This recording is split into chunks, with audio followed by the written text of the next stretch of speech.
आज के इस वीडियो लेक्चर में हम पढ़ेंगे ऑलिव रिडले कछुए के बारे में।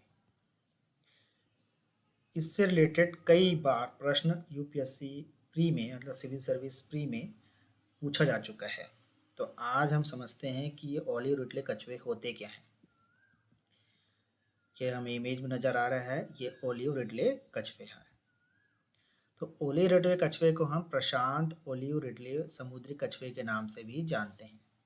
और यह मुख्य रूप से कहाँ पाए जाते हैं? मुख्य रूप से प्रशांत महासागर में, हिंद महासागर में और अंटार्कटिक महासागर के गर्म जल में पाया जाता है। यह मांसाहारी होता है और IUCN जो पर्यावरण संरक्षण की दिशा में काम करने वाला विश्व का सबसे पुराना और बड़ा संगठन है, IUCN एक रेड लिस्ट जारी करता है। मतलब इस रेड लिस्ट में ऐसे जीव जंतुओं और पौधों को शामिल किया जाता है जो खतरे की स्थिति में है। तो उसके तहत इनको दिया गया है अति संवेदनशील वल्नरेबल प्रजातियों के श्रेणी में इसको रखा गया है। और ये जो ऑलिव रिडले कछुए होते हैं हजारों किलोमीटर की यात्रा करके उड़ीसा के गंजम तट पर अंडे देने आते हैं। फिर इन अंडों से निकले बच्चे समुद्री मार्ग से वापस हजारों किलोमीटर दूर अपने निवास स्थान पर चले जाते हैं। और सबसे मज़ेदार बात यह है कि ये 30 साल के बाद जब ये वयस्क हो जाते हैं तब ये पुनः प्रजनन करने के लिए इस तट के निकट आते हैं और वहाँ पर फिर से अंडे देते हैं। तो यह प्रक्रिया लगातार चलती रहती है।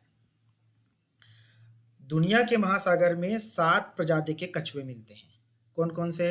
एक leatherback, kemp ridley, flatback, hawksbill, green, olive ridley और लॉगरहेड कछुए।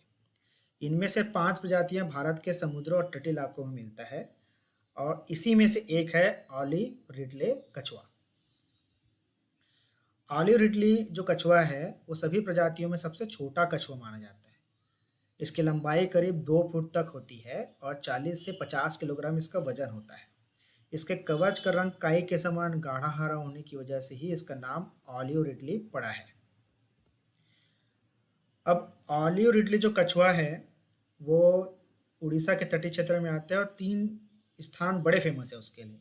एक है गहीर माथा, दूसरा देवी नदी और तीसरा है रूसीकुलिया। अब होता ये है कि ये कछुए जो होते हैं ये बहुत समय तक पानी के अंदर नहीं रह पाते हैं। इन्हें लगभग 30 से 40 मिनट के पश्चात श्वास लेने के लिए ऊपर की ओर सरफेस में आना पड़ता है, समुद्र के सतह पर आना पड़ता है। तो लेकिन कई बार ये होता है कि आसपास वहाँ जो मछली पकड़ने वाले जाल होते हैं वो बिछे होते हैं, जिसकी वजह से ये सांस लेने के लिए ऊपर नहीं आ पाते और उनकी मौत हो जाती है। तो ऐसा अनुमान है कि 1 लाख से ज़्यादा कछुए पिछले 10 सालों में इन जालों में फंसकर अपना दम तोड़ चुके हैं। इसके लिए कई बार कई गाइडलाइन उड़ीसा हाई कोर्ट के द्वारा जारी किया गया है, लेकिन अभी भी ये समस्या लगातार बनी हुई है। एक घटनाक्रम होता है जिसे कहते हैं अरीबादा। तो अरीबादा में क्या होता है? तो अरीबादा में ये होता है कि एक रात में बहुत बड़ी संख्या में समुद्र से निकलकर तट पर आकर ये जो ऑलिव रिडले कछुए हैं वो अंडे देना शुरू कर देते हैं। कई बार इनकी संख्या हजारों में पहुंच जाती है। इतनी अत्यधिक संख्या में अंडे देने की इस घटना को ही क्या कहते हैं? हम अरीबादा कहते हैं। इससे रिलेटेड क्वेश्चन यूपीएससी में पूछा जा चुका है। तो आज के वीडियो लेक्चर में इतना ही। अगले वीडियो लेक्चर में हम एक नए टॉपिक पर चर्चा करेंगे।